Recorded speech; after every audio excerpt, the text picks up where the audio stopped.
Welcome in to the Illini Inquirer Podcast. It's Jeremy Werner and Derek Piper. Even before this, we're talking about a big Kansas game for Illinois football, but we're going to interrupt this hype train going into what is a huge game with a little bit of Illinois basketball talk. I've had a lot of fun with this, Derek, talking about the front court a couple weeks ago, then last week with the wings. Today we will talk about the league guards, but I'll let you throw in your 2 cents on a huge matchup against Kansas coming off what Illinois needed to do, which was taking care of business against Eastern Illinois. Yeah, I'm super excited. Got to get my tickets still. I probably should have gotten that done sooner, but we'll end up figuring out a way to get in that building there on Saturday evening. So, great reason for the fans to come out. Sounds like that they had a really good turnout in night one, especially the students. And really, there was nothing. I wondered if there was going to be something as far as that first game against Eastern, like, hey, they gave up a little bit too much on the ground. And that's something that would concern me for Devin Neal. There really wasn't anything that raised red flags. Now, given the opponent, you got to, maybe temper the excitement and whatnot. But Altmaier looked good. The secondary was flying around pretty well. And Matthew Bailey's presence was notable. So when Jalen Daniels in that offense comes to town, Devin Neal, you got to put him in that headliner list as well. It's a big test and really will tell us a lot about maybe Aaron Henry, if they look better than we maybe initially expected. Does he turn a corner here and have things going and rolling? And if not, can Luke Altmaier go score for score with a really dynamic quarterback in that offense? So super intriguing matchup and can't wait to watch it. Yeah. It's weird that Illinois football, hot ticket, at least for this game. It's been a while since that's been the case, but I think it talks to the fan base's excitement and desire to buy into the football program, and I think they will if they win this game. But Derek, you're our resident betting expert. Would you put money on this game, and what do you think of the 6 point? I think I saw one book down to 5.5. What do you think of that spread? I wouldn't personally, no. We talked a little bit about the thought process initially as far as predictions go. Even if I did, which, full transparency going into the year isn't going to surprise anybody. I thought that Kansas would take this game. It could be a 3-point game. I don't know that Kansas, even if they win, they cover it. I wouldn't mind if you could get 6 points with Illinois and ride some of that, especially if you're an Illini fan. Like, you want to think optimistically. You can really make a heck of a Saturday night if you cash in a bet, and if you can make that bet, you're gonna have to do it outside state lines. Make that bet, get the winnings and plus the potential win or even a close loss. But I would stay away because I do think it is a true toss-up game. And again, nothing as far as the night one performance for Illinois that added any more logs into the Kansas fire. Maybe you do get a still rusty Jalen Daniels, and then Illinois very, very confident, which they should be after what they showed the opener. All right. Well, let's dive into a little bit of basketball. And I don't know if we've talked much about this, but before we get into the backcourt and break that all down, Illinois did announce that they're doing a charity exhibition game with Ole Miss on Sunday, October 27th. That's going to benefit CASA of North Mississippi. So I love that they're able to do these, Derek. Do it for charity, but also the public gets to see these exhibitions that used to be behind closed doors, right? The one thing I got to throw out there, Brad Underwood loves the SEC. Secretly, seems like, or not so secretly, because now Ole Miss, Bama, Arkansas, Tennessee, and Missouri, Illinois basketball will play. Of course, the Ole Miss doesn't count for the winning record, but they will be tested heading into the Big Ten season. What do you think of setting this up with Ole Miss and Chris Beard, who Illinois played against at Texas a couple years ago? I really like it, and it would make sense that whether it happened before or not, for Chris Beard and Brad at Terrence's draft party to maybe have some conversations about, hey, we should get our teams together and do this whole thing. Look, Chris Beard, I know obviously had the off-court stuff that ended his tenure at Texas, but one of the best coaches in the country. That was very much the thinking prior to getting fired there, and took Ole Miss in year one last year from 12 wins to 20 wins. I know they had a softer schedule at one point. They were 18-3 going into February, and they lost 9 of their last 11. But if you look on paper, I did a little bit of digging a little bit more on them this morning, and they got a lot of experience, a lot of proven high major players. They bring back 3 of their top 4 returning scorers, guys that Matt Morrell's an all SEC type of guard, 16 points a game. They had a transfer guard and Jalen Murray from St. Peter's that came over last year for them 14 points, 4 assists. So he's a smaller guard, but has had success in the SEC. And then Jamin Brakefield is a guy that's a 6'8" wing that was at Duke in terms of starting his career. And then last year, 13-5 in the SEC. And then they get a couple of transfers. Sean Padula from Va Tech was their leading scorer, like 16 points, 4.5 assists, good guard that's coming in as a fifth year. They get another fifth year from Seton Hall and Dre Davis, 15.6 rebounds as a wing in the Big East last year. So you start stacking it up. They have 5 guys last year that had 13 or more points per game at the high major level. If you want to guess how many Illinois has, the answer is 0. So it's an experienced team for Beard.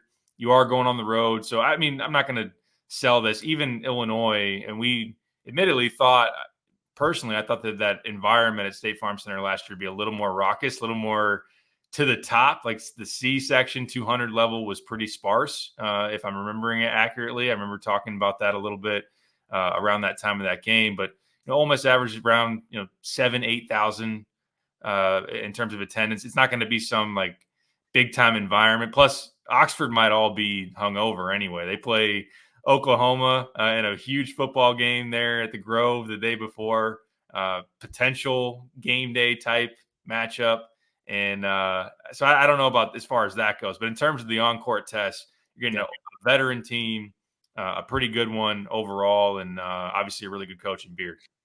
I mean, Brad is putting this inexperienced, new team to the test. Like, that's what I love. And we're going to know a lot about this team heading into Big Ten play. I know the first 2 games will be in early December, but boy, they are going to be tested when you're playing the likes of Ole Miss in the non-conference, a team that could be fighting for an NCAA tournament berth. Then Bama, Arkansas, Tennessee, 3 of the top 15 teams in the country, and Missouri that should be improved as well. So it is clear, Derek, he wants to put this team to the test, and expect some setbacks and go through the growing pains then rather than during Big Ten play. Absolutely. Yeah, and I think especially with this Ole Miss game, you expect an older team to be ahead of the curve, like Illinois was last year, and prepared for some early tests. And this Illini squad, a lot of newcomers, a good amount of youth. You're going to learn some things. Maybe you get popped in the mouth a little bit. I'm not saying you're for sure going to go on the road and lose this one, but I think there will be some definite things that you can find out in game as far as tweaks and adjustments and whatnot, seeing somebody else that is a veteran squad, but then, obviously taking it back to Champaign and learn from the film and getting ready for what is a big time non-conference slate. So getting that test for sure. I'll throw one stat out there, the Torvik effective experience. I know it's not really a stat, it's a little analytic, and you're projecting as far as this goes, but Illinois is towards the bottom as far as effective experience. Look at the rotation, guys that have proven it. Second to last at the high major level, trailing or ahead of only Georgetown. They're 358th in the country in what's considered effective experience. Ole Miss, number 1 at the high major level, number 4 in the country. So you're going to face an old team, one that's proven at this level, and we'll see what Illinois is made of as far as that goes. So I credit to Brad. And the SEC angle, I mean, is there something to it? I think the SEC is a good league. You're going to face a Final Four team in Bama. You're going to face a Cal team that obviously very talented, but also kind of in a similar boat as you with a lot of newcomers. And I think when they scheduled Tennessee, Rick Barnes has been very consistent. You're going to face a ranked team. Year in and year out, you're going to match up with them. It's a chance to get a good win and test your program. So I like the approach. Yeah, and Rick's teams are usually pretty tough and old too, so it'll be fun to watch that. Another note, Illinois basketball, their public season ticket sales sold out already, 93% season ticket renewal rate, 900 new season ticket deposits. So that's the public stuff. Student season tickets go on sale September 24th for the football season ticket holders. Smart by Illinois, because boy, that student section for football has been great under Brett Bielema, and obviously putting the carrot out there that, hey, you can get basketball tickets sooner and better if you sign up for football tickets. Then if there's tickets available, the general student body goes on sale September 26th. So that just speaks, Derek, to the excitement of an Elite Eight berth, a 29-win season, everything Brad Underwood has done over the last 4 years. Like, we keep mentioning it, but it's just another sign of this is the hot ticket again. Like, this is the thing again in town. That kind of reminds you of, the early Bruce Weber era and the Bill Self era, Lon Kruger as well. Absolutely. Bigger incentive to buy student football tickets. The Illinois basketball opportunities or Taylor Swift? I go basketball. I think that's a bigger deal. Hey, good kudos to them getting the Taylor Swift tickets. And I know for Gen Z, that's a huge deal, but I still think the basketball is a bigger carrot there. Yeah, no. Yeah. And you said it. It is reminding you of the mid 2000s as far as the demand, the filling that environment up there.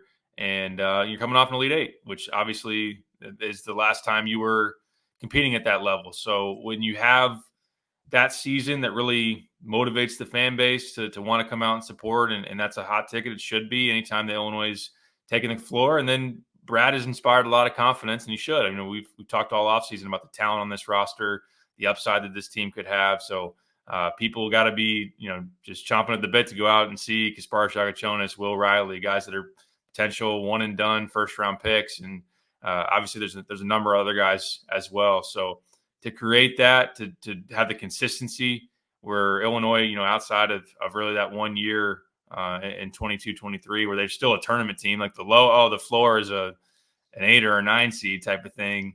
And obviously most of the other years have been in contention for the Big Ten title, and obviously, a top 4, top 5 seed in the NCAA tournament. So really excited about that. All right, Derek, we haven't gotten an announcement that there's some open basketball scrimmage at Center on Saturday morning before Illinois football takes on Kansas. But school has started, so workouts start as well. Maybe we'll get something before the Purdue game. That'd be nice. October 12th. That seems like it could be a good time to do that. But what's ahead for workouts for the people listening who wonder what's happening with the basketball program right now as school gets underway? I know when we talked to Brad a few weeks ago out at the Atkins Golf, where they're doing the Rebounders golf outing, he talked about he was going to wait until after Labor Day probably to really get going as far as the on-court stuff, as far a lot of team diving into it. I think they're starting to cycle probably more into team activities, and they played a good amount of 5-on-5 in the summer, but you probably transition away from individual workouts and those type of things. Not to say you still won't have those, but just a larger portion of your allotted on-court time will be 5-on-5, and probably installing some more stuff and getting more nitty-gritty with what that looks like now that you have your full roster together. Now, I know when they first got on campus a week or so ago, Adam Fletcher was working with them as he always does, building up that conditioning capacity and all that, really getting after it as far as that goes. So I just think it will be the build up to getting 5-on-5, getting some concepts in offensively. I think they've been fairly basic. They know what they want to do a good amount. There's a lot of ball screen stuff, a lot of spacing, play fast, those type of things. But I thought that, Brad had a good point.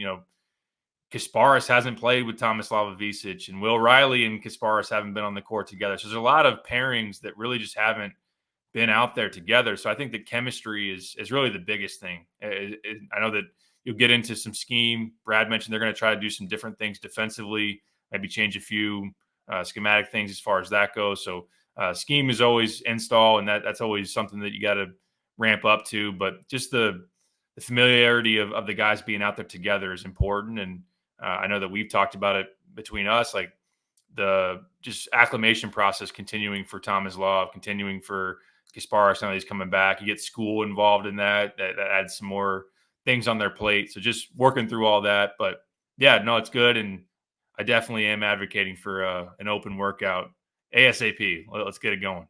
Yeah, let's get that done. We should start a hashtag or something like that. All right, I want to take a minute to tell you about Homefield Apparel because they are the premium collegiate apparel brand, and they're based in nearby Indianapolis.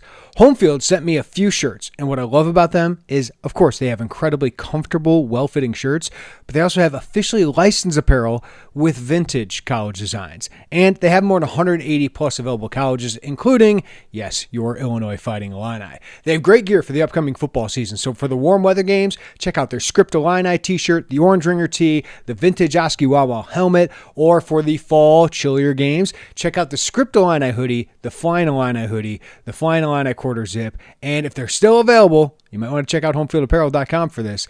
Check out their Script bomber jacket. It is awesome. Also, don't miss their Can't Miss Kickoff 2024 campaign. So Homefield is giving away these special football boxes, and these platinum VIP boxes include 3 never-before-seen items from your school that are not available anywhere else. They're curated so fans have new gear to wear all season long, suitable for all weather conditions. And these platinum boxes also include other exclusive items, including a new hat or ringer, a VIP koozie, and a 2024 Platinum Pass, which guarantees 20% off and early access to your school's football releases through the 2024 season. The football boxes are available on August 9th, so these will sell out quick, so go check them out. Go to homefieldapparel.com to check out their great selection of Illini gear and use code Illini24, that's all capitals, Illini24 for 15% off. That's Illini24 for 15% off at homefieldapparel.com. All right, Derek, let's look ahead to the backcourt. If you want to go back, I encourage you guys, if you're listening, if you didn't listen to the front court one, that was a lot of fun because there's so many new pieces. And that I still find a guy like Kerry Booth so interesting that he's like an X factor, 4th option, 5th option in that group. But of course, the wings, very talented. But now you go to the guards. And this is where I want to start this conversation, Derek. This was a source of a lot of angst last year coming into the season, and for good reason. Illinois did not get their point guard. They wanted a lead guard, not to rehash the whole Ray J. Dennis thing, but it didn't happen. And then Brad Underwood kind of said that point guards can be overrated. Basically, I'm using my own words for that, but it ended up being true. Marcus Damask was phenomenal as the lead guard option for Illinois. Coleman Hawkins, certainly his playmaking ability helped that. Ty Rodgers handling some of that. But this offseason, Illinois decided that lead guards, point guards, Derek, are not overrated, that they are very important to a team. So why, after the success with Marcus Damask and Booty Ball last season, did they go get Kylan Boswell and go get Kasparas Jakucionis? No, it's a good question. And yeah, I mean, I wondered, and we kind of joked about it through the years. Brad proven that he was right. We all were talking like, there's no way you can get through a year and not have that be a potential downfall. And obviously, it wasn't really. You got, people could say you maybe maximize your ceiling. Maybe if you don't see UConn in that Elite Eight, you get to the Final Four. So Damask was as good as you could have ever imagined and better in that role. There aren't, Marcus Damask, Booty Ball, that type of thing. Those guys don't grow on trees. So that's there's not another Marcus Damask out there. You can't count on that, right?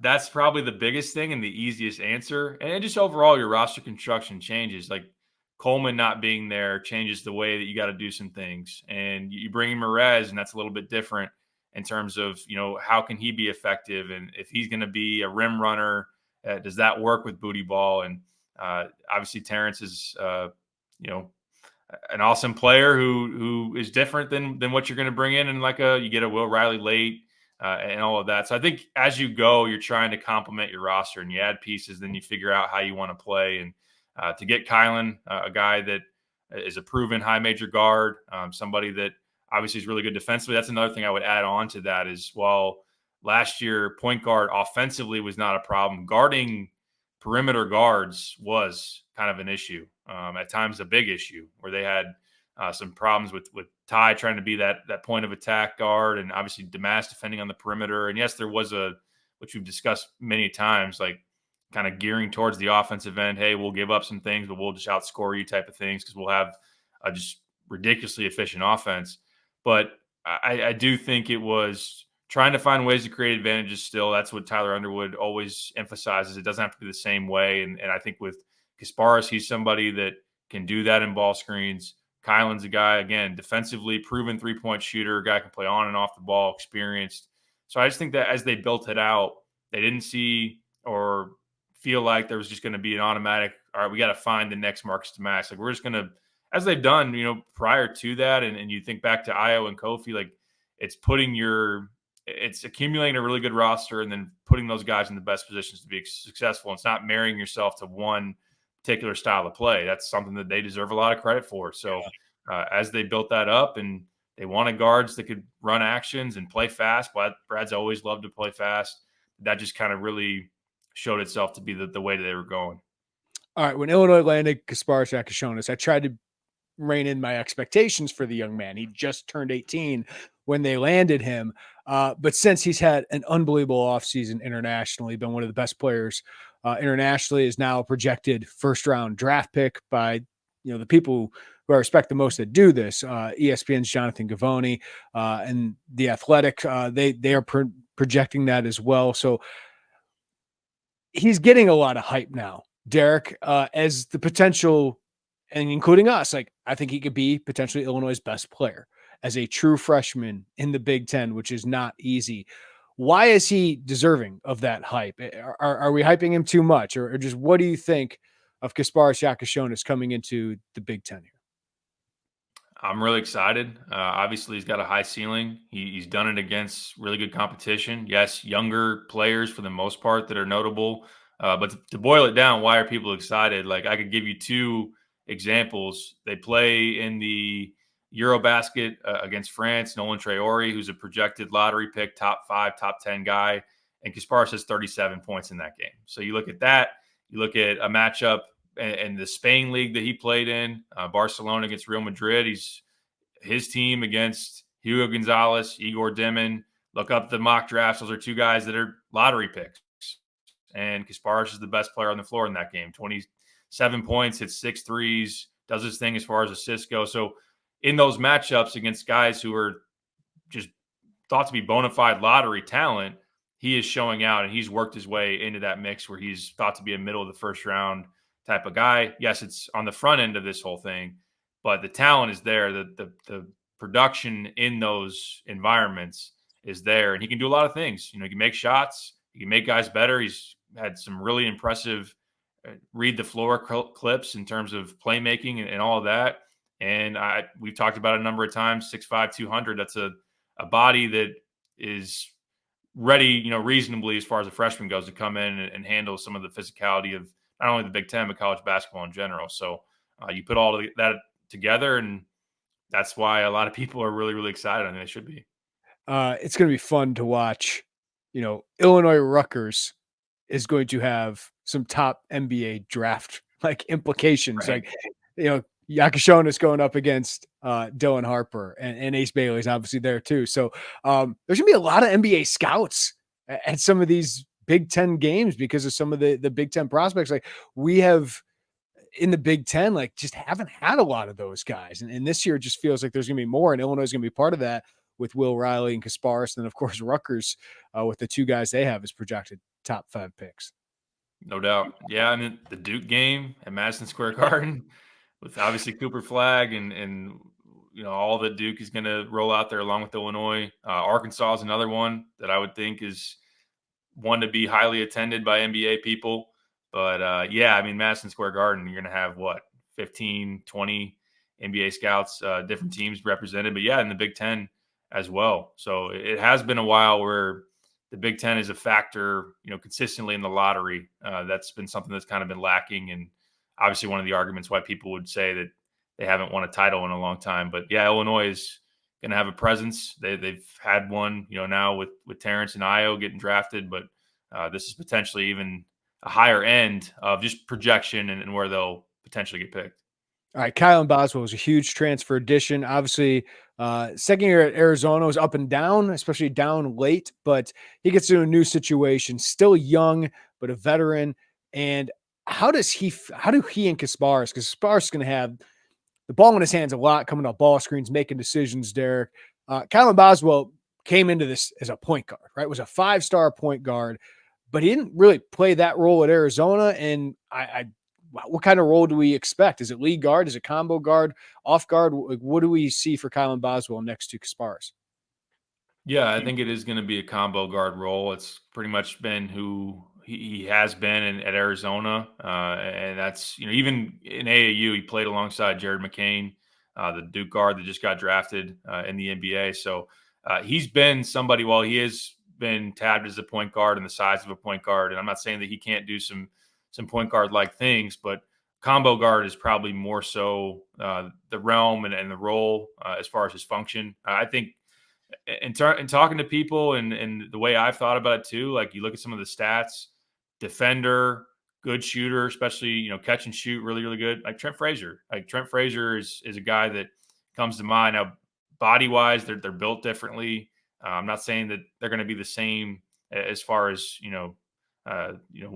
apples to apples, but as far as kind of how you think about his role and, next to an IO like guy, a bigger playmaker, kind of what that looked like. Kylan can push the ball in transition. That's something he's really good at.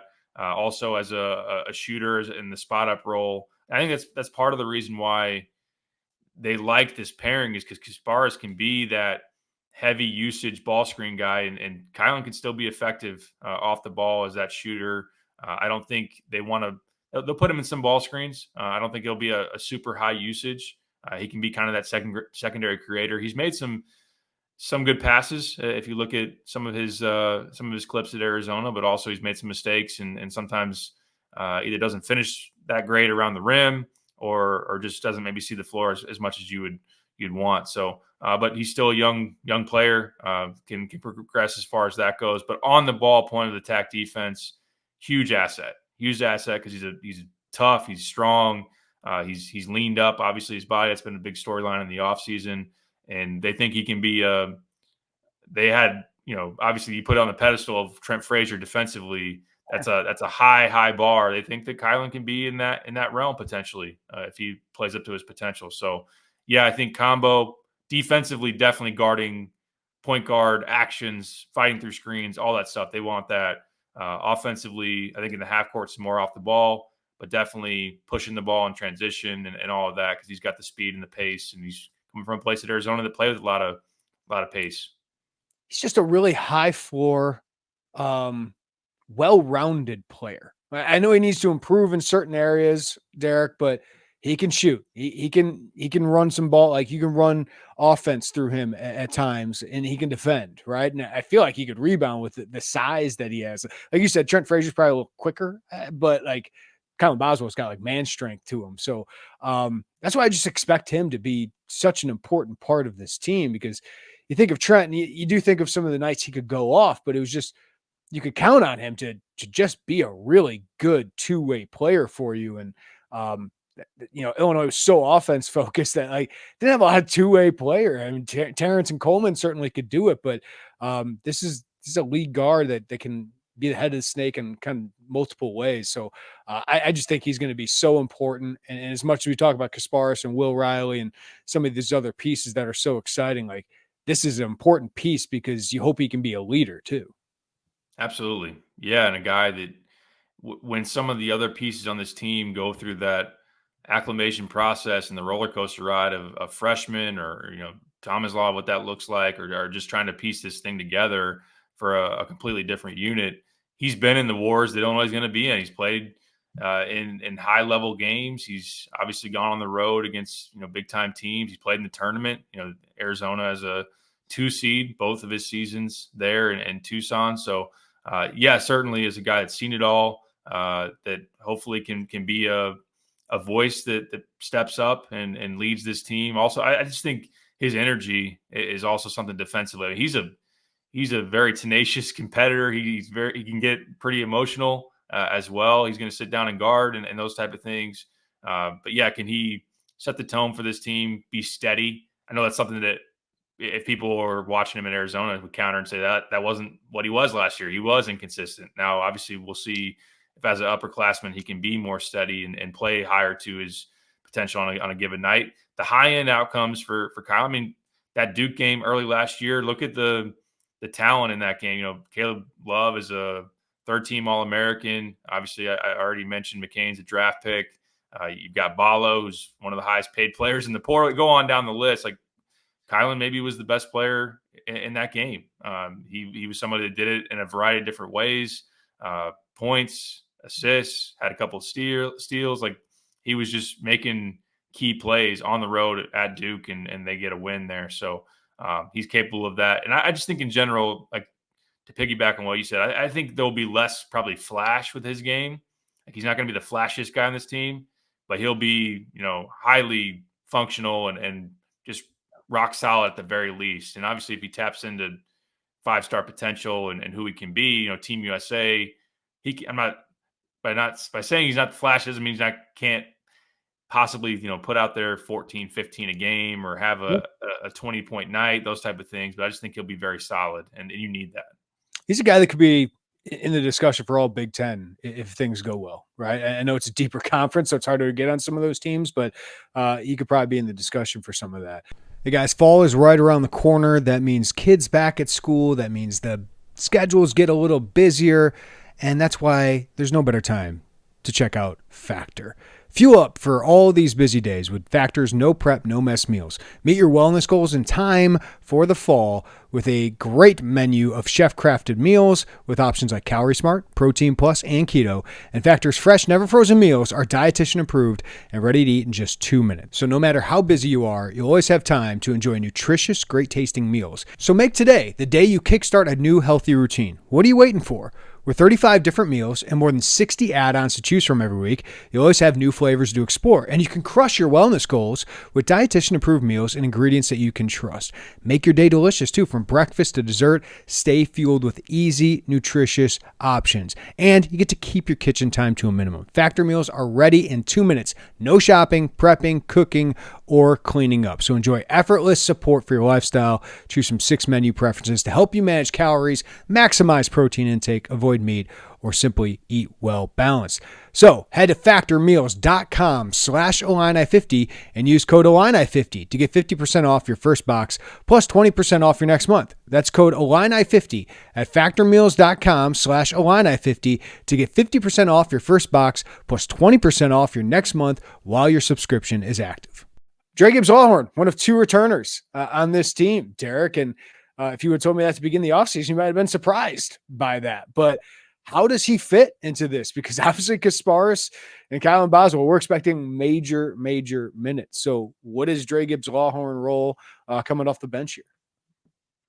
I think that as far as the volume, like how much he's going to play is still yet to be determined. He's a guy that it sounds like had a good summer, shot the 3 really well as far as what I've heard. And he's been somebody that I mentioned it a number of times in the past that the 3 ball has been a little inconsistent for him. He's had times where he's had it rolling, and that's kind of the microwave shot maker that he can be when he has it going. Other times, maybe it's lacking a little bit. So I think in terms of the competitiveness, obviously we saw that last year. Defense is something that I've heard a lot in terms of just being disruptive on the ball. Can he foul less? That's the biggest thing as far as defensively. I love the energy, the toughness, how much he wanted to impact that side of the ball. But can he do it without reaching and being a little, I think you're excitable as a freshman. You're trying to go out there and make an impact. You're trying to stay on the floor and you're trying to play really, really hard. So can you learn some of the things that got you in that foul trouble last year?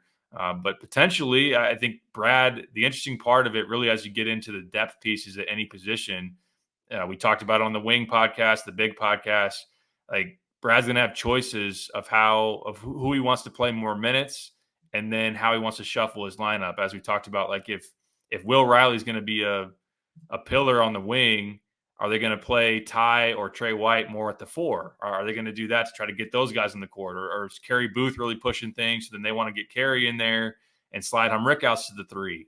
So I think similarly with Kylan and Kasparas, they're going to be big minutes guys. But if Dre is coming on and they want, they want defense or whatever it might be, they might slide, they might play a guard lineup with those 3 guys out there and see how that looks. But also you think about foul trouble. You think about you're going to have to steal some minutes here and there with Kasparas off the floor. Obviously, same thing with Kylan. Drake can be out there. I think he'll be someone that gets minutes. It's just how much he does. But maybe a guy that we're not talking enough about potentially if he continues to progress because, it does sound like he's had a good offseason. Dra Gibbs-Lawhorn is the kind of guy that could leave Illinois and play 30 minutes and get a high usage, high volume shooting role somewhere, right? At a worse program and put up some points. You think of what Jaden Epps did last year at Georgia. Like he could do that. I think he's talented enough to do those things, but that's not what he has to do for this team, right? Because they have other guys who are more talented and, more proven, more talented with Kasparas, more proven with a guy like Kylan Boswell.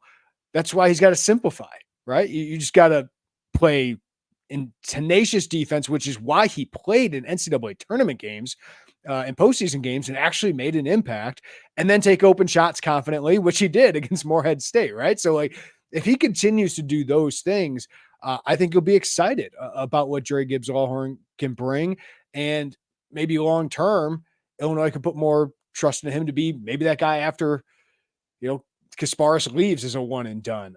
So that would seem to be the path for me. But I just think just keep it simple, play tenacious defense and hit open shots, and just don't try to do too much, even though you're talented enough to do some of those things there.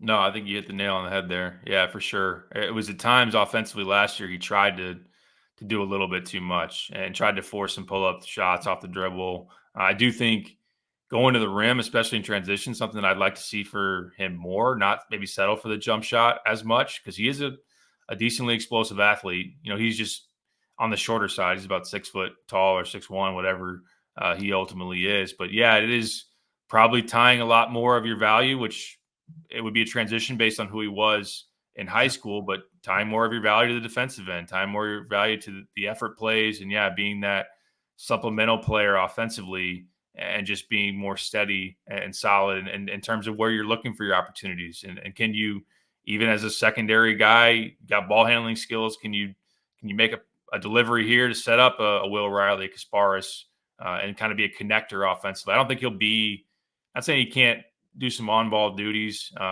in a pinch, in a need to. I think that would be interesting as far as that goes. But I wouldn't imagine him. He's more of an off-ball, scoring guard type of thing. But, yeah, really the defense is what stands out the most. And ball handling-wise, you're not going to put a lot on his plate ideally, I don't think, unless he progresses a decent amount there. All right, so that's kind of the backcourt lead guard kind of guys.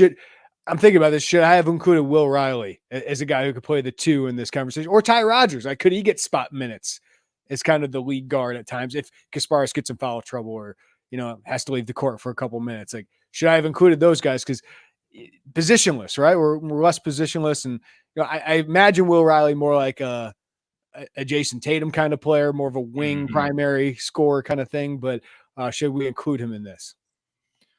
I don't think so. I think if we're tabbing it as playmakers, then obviously he would be involved in the conversation. If you're talking lead guard, I don't think he's a lead guard, but he is a guy that can have the ball in his hands a decent amount if it plays out the way that they want it to. So yeah, he's a playmaking wing as far as the way they think about him. I know that Tyler, when I talked to him, said we kind of think of Will as a point guard type, just in terms of running actions to him. So if you want to say playmaker, then yeah, he's going to be one of those. And as you mentioned that, like as I was talking about it with Dre, like there's potentially needing to get some extra minutes on the ball. Now, while they play Kasparas and Kylan together, yes, if Kasparas is out for whatever reason, for foul trouble, needing a break, then Kylan can take on that primary role. But you might need to steal a few minutes there in the backcourt from Ty, who's played it. As far as the guard role, I think you'd prefer. And as I think about it, it's a bigger fit, both offensively and defensively, in terms of playing the wing and whatnot. But yeah, whether it's Ty, whether it's Dre, Will can play the 2, yes. But I think he's more of a playmaking wing than he is a guard. All right, Derek. So what are your expectations for this group? And what do you think of them stacking up in the Big Ten that I feel like has a pretty good group of guards? When we look at this, Braden Smith at Purdue, Ace Baldwin at Penn State, Bruce Thornton is back at Ohio State, Miles Rice at Indiana. I know UCLA and USC have some good guards. Sky Clark could be one of them at UCLA. So just how do you feel about this group stacking up in the Big Ten? The upside is there to be one of the best in the league, especially when you're talking about the duo of Kasparas and Kylan. If those guys, if Kasparas is a legitimate middle of the first round type of guy, Kylan is more steady and can be a very impactful defender. And then what he's been as a shooter, like he didn't have to change really what he's been as a 3-point shooter. He's been a high level catch and shoot, 38% type, I think, on his career.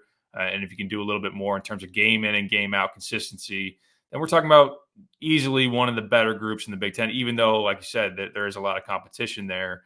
The high end, can they be the best backcourt in the Big Ten? It's possible. It's possible. I think they have a chance to be the best backcourt in the Big Ten, but If it's hard. Kasparas hits his absolute ceiling, right? Yeah. Yes. If he's one of those dudes, the freshman, which we see here, at times, guys come in and have those type of clickings. They immediately click and they're just, stars right off the bat. Took Hood Shafino a little bit of time, but once he did, it was like, oh, that's one of the best players in the Big Ten. Right. No doubt. So it does. I have hesitation because I got that much respect for Braden Smith to be like, hey, could they top Braden Smith? And yes, obviously Fletcher Lawyer, double-figure scorer last year, 44% from three. Will he be as freed up this year? That's a fair question. No. The answer is no. And how does that affect him? I think Ohio State's another team. Bruce Thornton and Meechie Johnson. Meechie Johnson had a great year at South Carolina. He comes back to Ohio State. Bruce Thornton just very solid veteran guard. That's a really good duo there.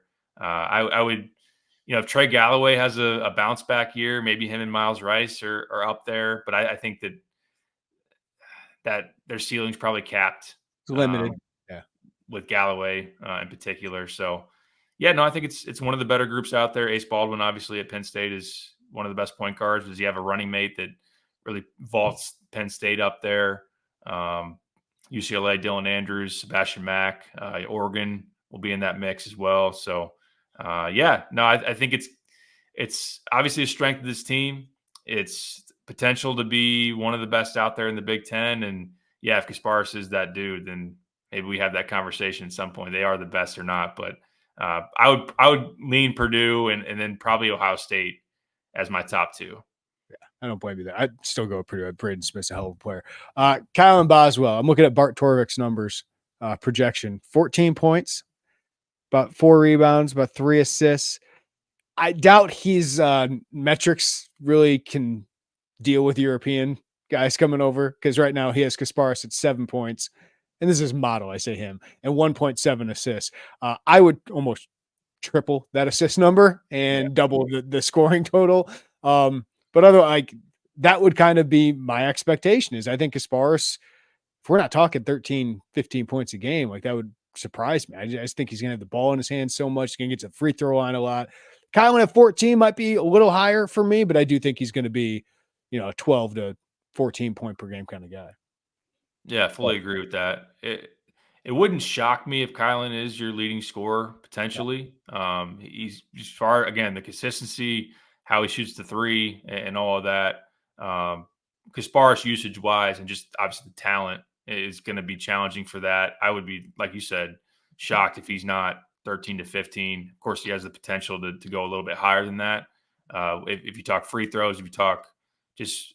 If he's more efficient than we might expect and maybe doesn't have as much ups and downs, obviously the downturns of a rocky freshman year that, Io had as a freshman. And like you mentioned, even Hood Shafino leading up to that January really hitting his stride. So, yeah, and assists. I mean, he's going to have the ball in his hands. If I was to think about ball screen action, I mean, 70% of the ball screens that he's in, and then I think that Kylan and Will Riley split the other 30% of that.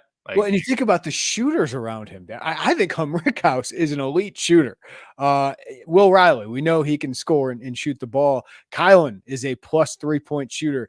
Tomislav Ivicic, he's got to prove it at this level, and he doesn't have a huge sample size, but he hits threes like at a really good rate. So I just think he's surrounded by the right talent. And you think of a guy like Merez who can be that rim runner. Trey White's a big body, and we'll see if he improves his shooting.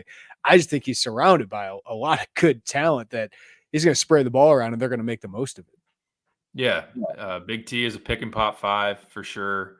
Like you mentioned, those other guys shooting threes. Merez, when he's in there, can he be a lob threat or just that rim runner? He's a really good passer in transition. I'm not really questioning whether he's going to have 4 or 5, assists a game. It's more of, is the assisted turnover ratio going to be where you want it to be? He's going to have turnovers. Like he'll probably turn it over 2.5 to 3 times a game, potentially. Like I'd go over 3, to be honest. Yeah, right. Yeah, it would probably be up there because again, the usage, they want him to be aggressive. they're thinking in their minds, as far as the Illinois staff, that it will pay off in their favor, just based on the things that he's going to do.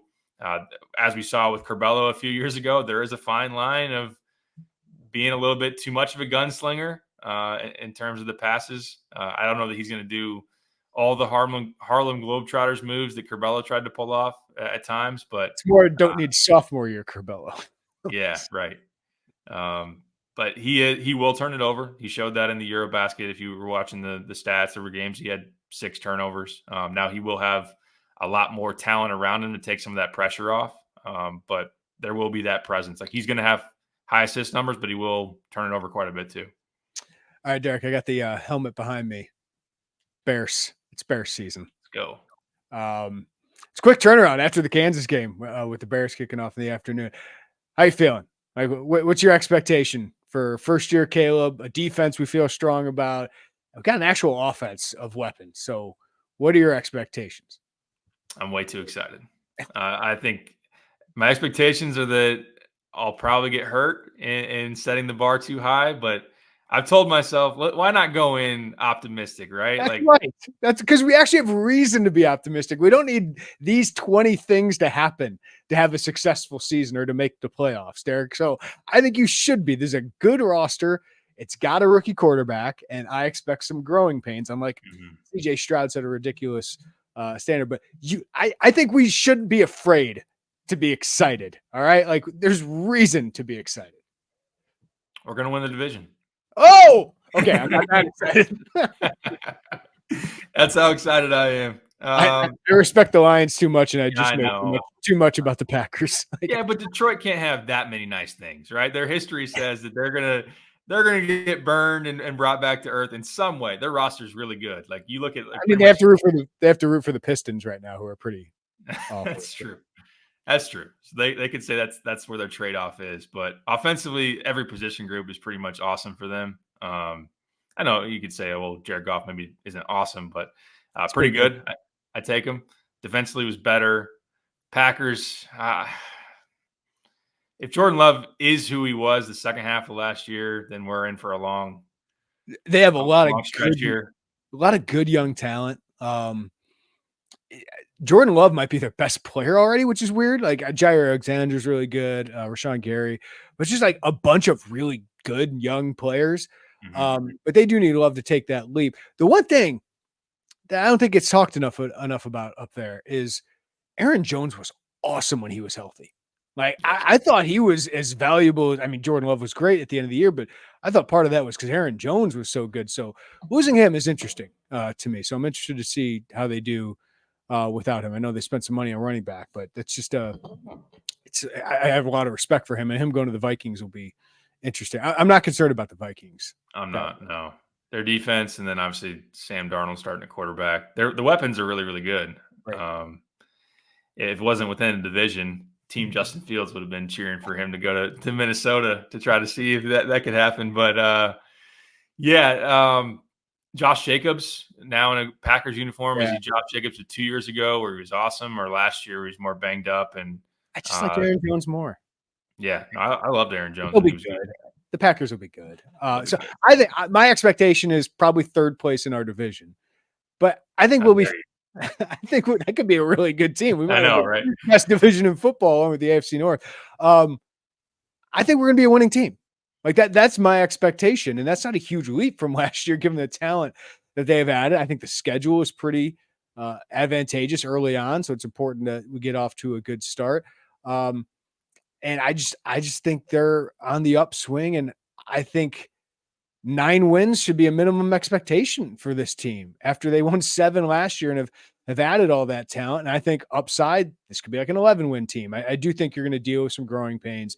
And the big question for me is, all right, Eberflus and Shane Waldron, right? Like, what are we going to see out of those guys? Because the coaching is going to come up big because they're going to be in a lot of close games now. Absolutely. No, yeah, they should definitely be in the mix for the playoffs. I think anything in the hunt until week 18, right? In the hunt for sure. Although winning the division, of course, clinching at some point. Maybe we clinch after beating Green Bay and Green Bay. I'm getting way too excited. If you can't. 2025 is my year for that expectation. I think 2025 is our year to do that. That makes sense. Certainly Waldron putting Caleb in great situations, finding ways to get Keenan Allen the ball. Hopefully he stays healthy all year. I mean, that he seems like a rookie quarterback's best friend. Justin Herbert can probably attest to that as a young guy that was able to feed him. DJ Moore gets paid all that money, 1,000-yard receiver last year. And then Rome is somebody that can make some splash plays as well. So, and maybe we're sleeping on DeAndre Swift as a guy that can He's been great, have a really good year. And then defensively, can they again, after getting Montez Sweat, they were a top 10 defense from that point, middle of the season on. Can they be that throughout an entire season? So we could have one of the best secondaries in football. No doubt. My questions are: can they protect Caleb Williams consistently? The interior concerns me a little bit. I think they're going to have to invest a high draft pick next year into that, whether it's center or guard. Can Tevin Jenkins stay healthy? Can everybody stay healthy? Can Nate Davis stay in the field? So I do have some concerns, especially on that interior. And then Gervon Dexter and, their other defensive end, whether it's DeMarcus Walker or Austin Booker or Darrell Taylor, that's probably the two weaknesses. And that's why I think next year when you have 3 draft picks, that's when I think they'll take that big leap and they got more money to spend. But I do think this is going to be a sizable leap just because offensively, we haven't had this much talent on offense in our lifetime. I mean, maybe Cutler, Marshall, Jeffrey. Forte. Yeah, Forte. Martellus Bennett. That was a really, really talented group, but I just think this quarterback could be something different. Could be. I'm excited. I'm ready. I'm bought in. I'm all in. I got Cade a Caleb Williams shirt that he's going to wear on Sunday, and you did. I did. I went all the way in. You asked me, you got to be in or you got to be out, and I said I'm in. So I'm in. This is a huge step for Derek Piper, the #1 Justin Fields fan. So I'm proud of you. Yep. So what week is Justin Fields taking over the starting job? By the way, I don't know. As far as the Steelers schedule, it'll be by week 8 for sure, maybe earlier. I don't think it's going to go great for Russ, even though I got him on my fantasy team. But yeah, it's going to happen at some point. All right, I'm excited too. All right, any final thoughts there before we get out of here? No, man. Yeah, this weekend, Kansas game, and then the Bears. Football back, coming hot and heavy. So I love it. I love it for sure. Have we changed our thoughts about Oregon against Idaho? I don't know. Maybe Illinois goes to Autzen Stadium and pulls the upset. Michigan looks dicey against Fresno State.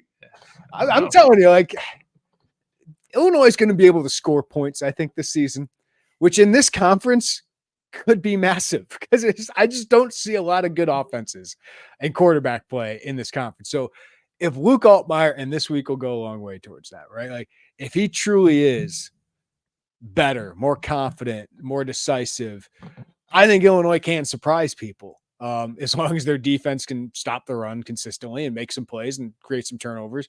Because I think they got some dudes on offense, and if Altmaier can be one of those, I think it can be a better than expected season. But this week would go a long way towards that, Derek. I don't know.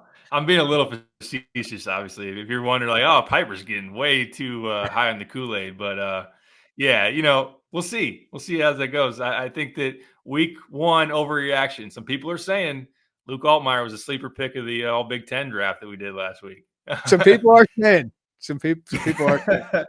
Really, and if you wondered why I questioned Joey's pick of Terrence Brooks early, there you go. Oh, wow. I was like, he's not practicing with the first string from what we've seen. So I just thought it was a bold pick. But maybe it'll turn out down the road. But that's a crazy storyline, man. I think you need him against Kansas. We were talking about that for the pod, but we'll see. Yeah. Kansas got some talent at wide receiver, and we'll see if Illinois has got the talent at corner to match up with it. All right. Thank you for listening to the Illini Inquirer Podcast. Give us a follow, rating, and review wherever you get your podcast. Check us out on YouTube. Hey, YouTube, give us a like. Hit that subscribe button. Hit the notifications bell as well. We appreciate all your support. For Derek Piper, I'm Jeremy Werner. Everybody have a great day. Take care of each other. We'll talk to you next time right here on the Illini Inquirer Podcast.